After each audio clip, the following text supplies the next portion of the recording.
नमस्कार, आपका स्वागत है। दोस्तों, हर वर्ष भाद्रपद मास के शुक्ल पक्ष की पूर्णिमा तिथि से आश्विन मास के कृष्ण पक्ष की अमावस्या तिथि तक पितृपक्ष मनाया जाता है।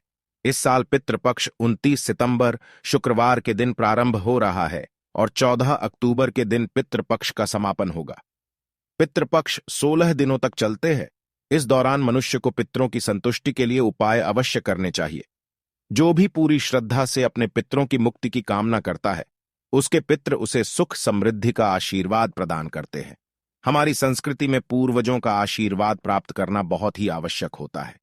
पितरों के आशीर्वाद के बिना मनुष्य का कोई भी कार्य सफल नहीं होता है। जो पितरों का श्राद्ध नहीं करता है, उसका कुल नष्ट हो जाता है, और जो अपने पितरों का श्राद्ध तथा तर्पण करता है, वह संसार के सभी सुखों को प्राप्त करता है। भगवान विष्णु से वरदान प्राप्त करके मनुष्य के सभी पूर्वज पितृपक्ष के दौरान उन्हें आशीर्वाद प्रदान करने हेतु पृथ्वी पर आते हैं। वे अपने प्रियजनों द्वारा सम्मान प्राप्त करके बहुत आनंदित होते हैं तथा उनके द्वारा बनाए गए भोजन से संतुष्ट होकर समस्त पितृगण अपने प्रियजनों को आशीर्वाद देकर पुनः पितृलोक में लौट जाते हैं। किंतु यदि कोई मनुष्य पितृपक्ष के दौरान अपने पितरों का आदर सत्कार नहीं करता है, उन्हें भोग नहीं चढ़ाता है और उसके पितृ रुष्ट होकर ही लौट जाते हैं, इससे मनुष्य को पितृदोष लगता है और पितृदोष के कारण मनुष्य को भयंकर दुखों का सामना करना पड़ता है। गरुड़ पुराण के अनुसार किसी तीर्थ स्थान पर पितरों के तर्पण और श्राद्ध का विशेष महत्व होता है। ऐसी मान्यता है कि गया और बद्रीनाथ या प्रयाग में श्राद्ध करने से पितरों को मोक्ष की प्राप्ति होती है। इसके अलावा जिन लोगों को विशेष स्थान पर श्राद्ध करना संभव नहीं है, वह घर के किसी भी पवित्र स्थान पर कर सकते हैं। लेकिन ध्यान रहे, पितरों का श्राद्ध शाम के समय अथवा रात्रि के समय कभी नहीं करना चाहिए। पितरों का आवाहन और पूजा केवल दिन में करनी चाहिए।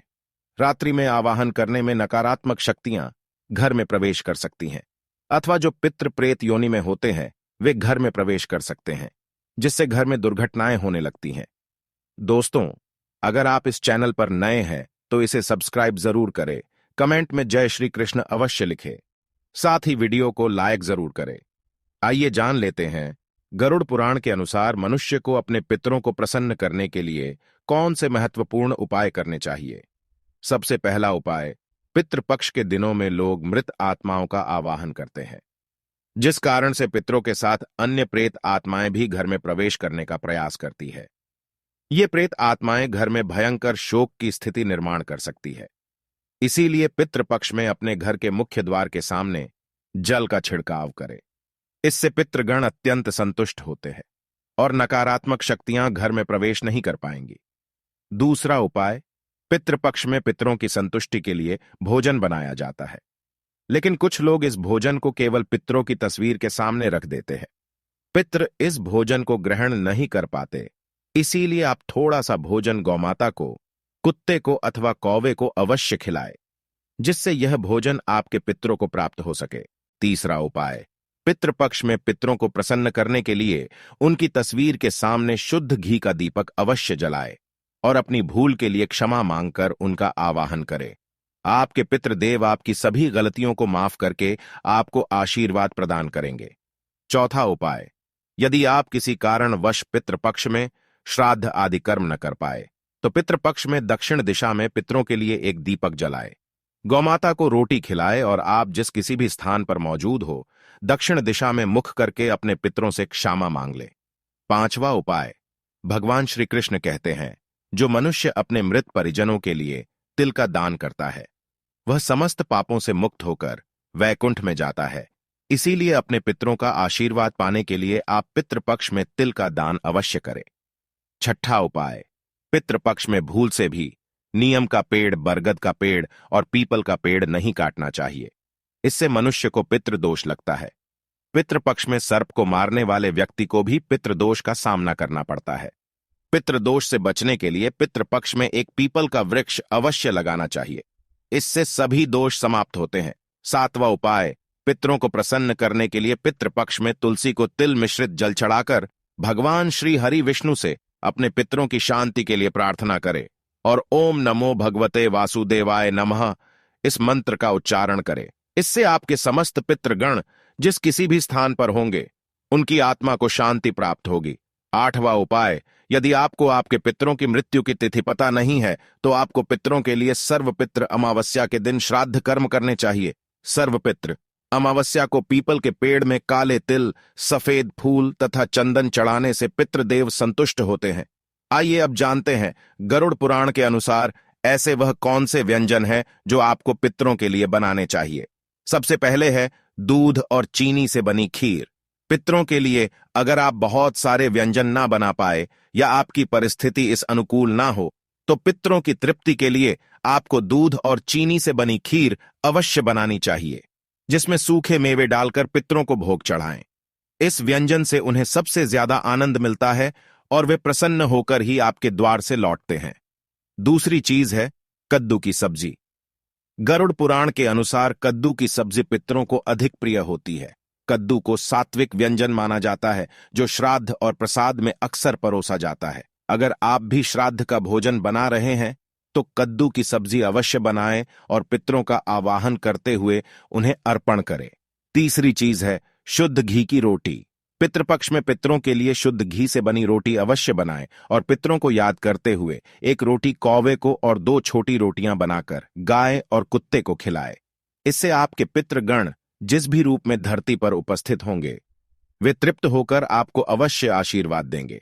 चौथी चीज है पीली मूंग दाल और सफेद उड़द दाल। इन 2 दालों का उल्लेख गरुड़ पुराण में खास तौर पर किया गया है, जिसमें इन 2 दालों से बनने वाले व्यंजन चाहे वो मीठे हो या नमकीन अवश्य ही पितरों के लिए बनाने चाहिए। अगर आप उनकी श्राद्ध तिथि पर इस व्यंजन को बनाते हैं तो आपके पितृ गण अत्यंत संतुष्ट होंगे। इसके अलावा गेहूं से बनी पूरी, मीठी गुड़ की रोटी, मीठे केसर वाले चावल, काले चने और बेसन से बनी चीजें भी पितरों के लिए बनाई जाए तो पितृ प्रसन्न होकर उन्हें ग्रहण करते हैं। आइए अब जानते हैं भोजन कैसे बनाना चाहिए। जैसे हम ईश्वर का भोग बनाते समय उस भोजन को नहीं छकते अथवा उसे झूठा नहीं करते हैं, ठीक उसी प्रकार से हमें पितरों का भोजन भी उन्हें अर्पण करने से पहले झूठा नहीं करना चाहिए। भोजन बनाने से पहले आपको पूरी तरह से शुद्ध होना चाहिए। बिना स्नान किए आपको पितरों का भोजन नहीं बनाना चाहिए और जो स्त्री मासिक धर्म में हो उस वक्त भी उन्हें पितरों के भोजन को नहीं बनाना चाहिए। ऐसा भोजन पितृ स्वीकार नहीं करते हैं। पितृ भोजन बनाने से पहले रसोई घर को गंगा जल से स्वच्छ कर लेना चाहिए और यदि गंगा जल ना हो तो साधारण जल छिड़क कर पहले स्वच्छ कर लेना चाहिए। उसके बाद ही भोजन बनाना चाहिए। भोजन बनाने से पूर्व इस मंत्र का जाप अवश्य करें, ओम पितृदेवाय नमः। आइए अब जानते हैं पितरों को किस प्रकार का भोजन नहीं चढ़ाना चाहिए। सबसे पहली बात, कई लोग मानते हैं कि उनके पितरों को मांसाहार भोजन पसंद था तो उन्हें पितृ श्राद्ध पर मांसाहार बनाकर खिलाना चाहिए, किंतु ऐसा करना अनिष्ट कारक हो सकता है। जब आपके पूर्वज पितृलोक में प्रवेश करते हैं तो उनका भोजन सात्विक बन जाता है। इसीलिए पितरों के लिए केवल सात्विक भोजन ही बनाए। तामसिक व्यंजन जैसे प्याज, अदरक और लहसुन आदि का प्रयोग भी श्राद्ध भोजन में नहीं करना चाहिए। ऐसा भोजन पितृदेव स्वीकार नहीं करते हैं। पितृपक्ष के दौरान कभी किसी बुजुर्ग का अपमान नहीं करना चाहिए। इससे हमारे पितृ रूठ जाते हैं और हम उनके आशीर्वाद से वंचित रह जाते हैं। पितृपक्ष में अपने बड़े बुजुर्गों को सम्मान देना चाहिए। उनके हाथों से दान धर्म करना चाहिए। ऐसा करने पर मनुष्य को श्रेष्ठ फलों की प्राप्ति होती है। तो इस प्रकार से अपने पितरों की पूजा करके आप उनका आशीर्वाद प्राप्त कर सकते हैं। उम्मीद है आपको यह जानकारी अच्छी लगी होगी। वीडियो को लाइक जरूर करें और कमेंट में जय पितृदेव और जय श्री कृष्ण अवश्य लिखें। साथ ही चैनल को सब्सक्राइब करें। आप सभी का धन्यवाद।